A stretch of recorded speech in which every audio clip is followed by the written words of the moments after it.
Spet sem jaz, dobrodošli na mojem kanalu v kotičku Mehika.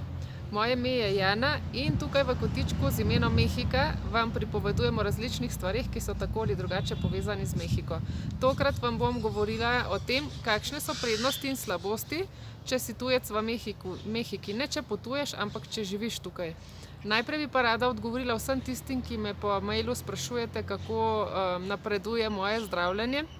Ne vem, če ste novi, mogoče ne veste, ampak sem bila septembra lansko leto sem bila operirana z operacijo Gama. In sicer na žalost moje tukajšnje zavarovanje ne pokriva stroškov zdravljenja. Tako da sem se morala te zadeve lotiti samoplačniško in sicer je šlo to zaradi tega, ker sem se morala odločiti za to zadevo iz tega razloga, ker je tvorba, ki pač jo imam v glavi in je povzročila izgubo vida, je rasla, kakor je pač to v navadi te tvorbe, in potem bi sčasoma lahko začela vplivati na ostale centre v možganih. Tako da sem ujela še zadnji vlak. Moj nevrokirurg je rekel, da je pač ima velikost limete in da je to velikost, kjer je operacija lahko še uspešna, da če bi kaj preveč časa odlašala, pa mogoče operacija ne bi bila več možna. Tako da počutim se v redu. Naslednji pregled imam tam nekje konec septembra, v začetku oktobra. Drugače pa ja, še vedno zbiram sredstva, ker je bil znesek gromozanski in mi kar še precejšen del sredstev manjka. Tako da vsi tisti, ki mi imate željo pomagati, lahko nadaljujete z nakazovanjem na PayPal. In sicer je moj račun za PayPal je Jana z Y-A-N-A FRRY74 @gmail.com. Tako mi lahko na PayPal nakazujete ali pa lahko tudi nakažete prek MoneyGrama za uporabo podatkov moje najboljše prijateljice. Na njenih podatkov iz tega razloga, ker Diego pač velikrat dela in potem ona gre lahko večkrat z mano na banko. Tako, zdaj bomo pa začeli z prednostmi in slabostmi. Prva prednost je, da tukaj v Mehiki so tujci neverjetno dobrodošli, res. Pripravljeni so, ne vem, deliti vse stvari, razlagati običaje.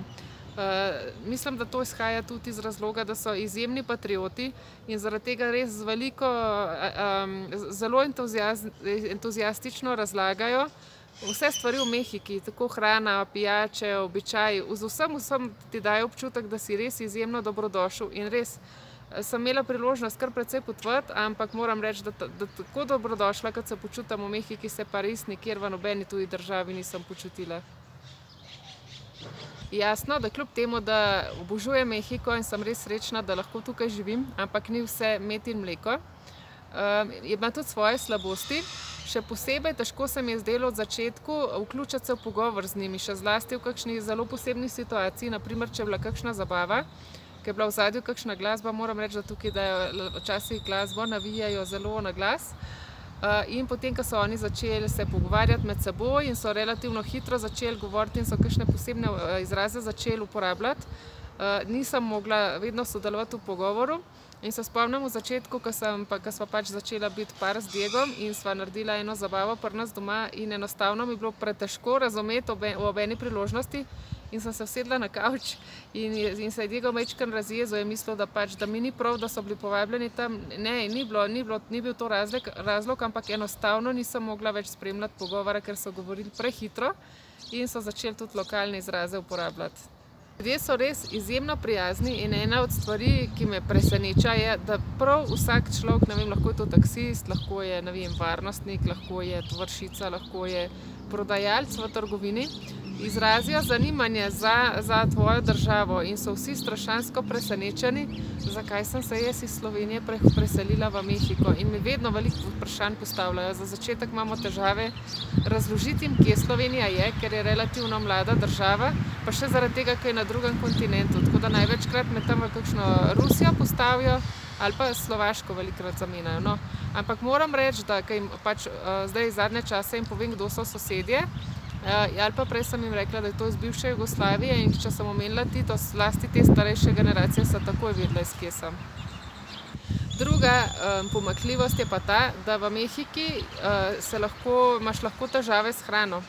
kakšnega razloga. Tukaj se veliko hrane je pikantne. Ni vsa hrana, ki se jo dobi tukaj, pikantna, še zdajleč ne, ampak veliko hrane pa je pikantne. In večinoma se da prositi, da ti dajo pač omake iz čilija, da ti dajo posebej. Včasih ne. Nekaj pa tudi hrane, ki pa sploh ni pikantna, ampak če ti vprašaš, a je ta hrana pikantna, ti bodo večinoma rekli ne, ker so oni tako navajeni, da je hrana pikantna, da se njim ne zdi pikantna. In potem ti poskusiš in se počutiš kot zmaj, ko vdihneš zrak in na koncu koncev je hrana pikantna. Tako da jaz sem začela spraševati, če je kaj pikantnega v hrani. Tako se pa pač lahko vsi nesporazumi rešijo.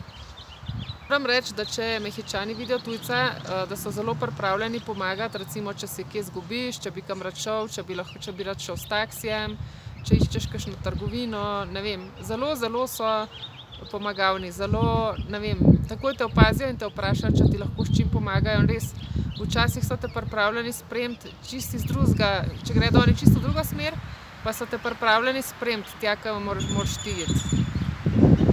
Taksiji so tukaj naslednja pomanjkljivost, ki bi lahko bila. Naj vam najprej povem, da so tukaj taksiji relativno poceni. Recimo, mi gremo v trgovino, mi nimamo avta doma in ko gremo po nakupih, je to tega kar nekaj, ker gremo redko kdaj, pa takrat več nakupimo. In to bi bila muka, iti na avtobus pa se z avtobusom vračati domov. Tako da je pred vsako trgovino je veliko taksijev in pač iz trgovine, kamor gremo mi nakupovati, pa do našega doma je taksi stane 1,5 evra. Tako da ja, taksi je čisto običajno transportno sredstvo tukaj. In ena izmed težav je, da pač prvo, da greš z varnim taksijem in potem, ko ti pač greš z varnim taksijem, je pa lahko naslednja težava, da moraš pa ti znati taksi voditi do tja, kamor ti greš. Ni zadošč, če ti poveš naslov, kamor bi ti šel, ampak moraš ti znati pot do tja, kamor bi ti šel. In v Mexico Cityju, na primer, je še druga težava, ker se imena ulic ponavljajo v različnih delih mesta. Tako da ti rečeš lahko, ne vem, ulica Akacij in te pele lahko, ne vem, 30 km stran, ker je ta enaka ulica Akacij lahko v različnem delu mesta. Tako da ja, pomanjkljivost bi lahko bila uporaba taksija, se pravi to, da moraš poskrbeti za to, da izbereš varni taksi. In druga zadeva je pa, da ti znaš taksi peljati, voditi od tam, kamor greš, do tja, kamor greš. Naslednja ogromna prednost zame je ta, da se počutim, da sem na neskončnih počitnicah. Jaz sem še vedno fascinirana, vsakič sproti ne moram verjeti, da živim v Mehiki. Recimo, tudi ptički prav lepo v Sloveniji pojejo, moram reči, ampak tukaj so pa drugačni ptički in zjutraj pojejo na ves glas. Se vem, da tudi v Sloveniji, ampak tukaj pa celo leto. Pa sončka je veliko tukaj, pa ne vem, še vedno odkrivam nove stvari, ker je to dežela neznanskih razsežnosti. In v bistvu tudi mi ni treba sploh potovati iz mesta, kjer sem, ker tudi tukaj še vedno odkrivam nove stvari. Tako da se počutim, da sem na neskončnih počitnicah in to je za definitivno prednost. Naslednja težava, ki jo lahko ima tujec v Mehiki, je ta, da pač določenih stvari ne pozna. Ni seznanjen z določenimi zadevami. Naprimer, tukaj je prepovedano piti alkohol na ulici. Se pravi, če te dobijo, da ti piješ alkohol na ulici, lahko to pivo, lahko je to karkoli, te aretirajo in te odpeljejo v zapor. To je ena zadeva. Druga zadeva, ki pa lahko problematična je pa, jaz sem imela v začetku težave, jaz nisem vedela, kaj naj bi jaz z mojimi smetmi naredila. Ker tukaj ni zabojnikov, da bi ti šel ven iz stanovanja in v kontejnerjih posortiral steklo, papir, organsko, ne vem, plastika. Ampak tukaj, recimo, kjer sem jaz v Pačuki, tukaj se niti ne ločuje še smeti in pač ti imaš tisto eno veliko kanto in jo daš ven na pločnik in ko slišiš ti zvon, no ali pa imaš jo noter in ko slišiš ti zvonc nekoga, ki gre mimo tvoje hiše, to pomeni, da bo par minut zatem prišel kamion in bo pobral tvoje smeti.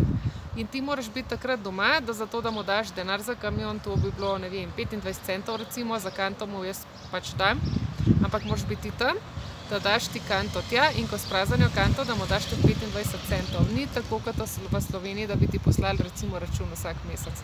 Tako da ja, imaš lahko težave, če s čem nisi seznanjen.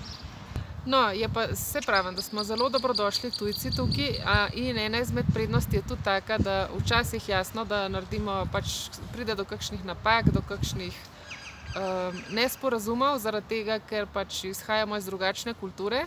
In moram reči, da nam te napake odpustijo hitro, ker si predstavljajo, da pač ne poznamo kulture tukaj ali pa ne poznamo običajev.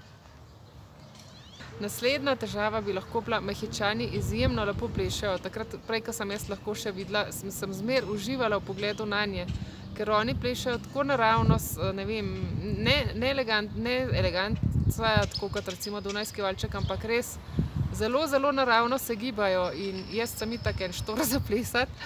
Ampak tudi, če ne bi bila, bi težko, jaz ne vem, lahko bi se naučila korake, ampak da bi pa to tako izgledalo naravno, kako plešajo, to je pa zelo, zelo težko se naučiti od te mere. Tako da ja, zna biti težava plesati z Mehičani, ker se gibajo izjemno naravno in sproščeno in uživajo. In tudi moram reči, da je ples velik del njihovega življenja, da to se kar naprej pleše. Pa še zadnja prednost, vseh je še veliko prednosti, pa tudi verjetno kakšna pomanjkljivost bi se našla. Ampak moram reči, da je za tujce tukaj relativno lahko najti službo. Ne vem, zmeraj domnevajo, da smo bolj izobraženi, da bolj uporabljamo tuje jezike, da smo tudi mogoče bolj izkušeni in zaradi tega res, če si tujec, je tukaj bi si upala trditi, da je lažje najti službo, kot jo najdejo Mehičani. Upam, da se vam je zdel video zanimiv. Če je temu tako, nam podarite like, delite jo s prijatelji, za katere mislite, da bi se znali zanimati za to temo, in vas vabim, da se udeležite kakšnega klepeta v komentarjih. Moram reči, da so Mehičani bolj zgovorni, da se tudi opogumijo in da se oglasijo po komentarjih, in upam, da se boste tudi vi opogumali in nekaj odgovorili v komentarjih.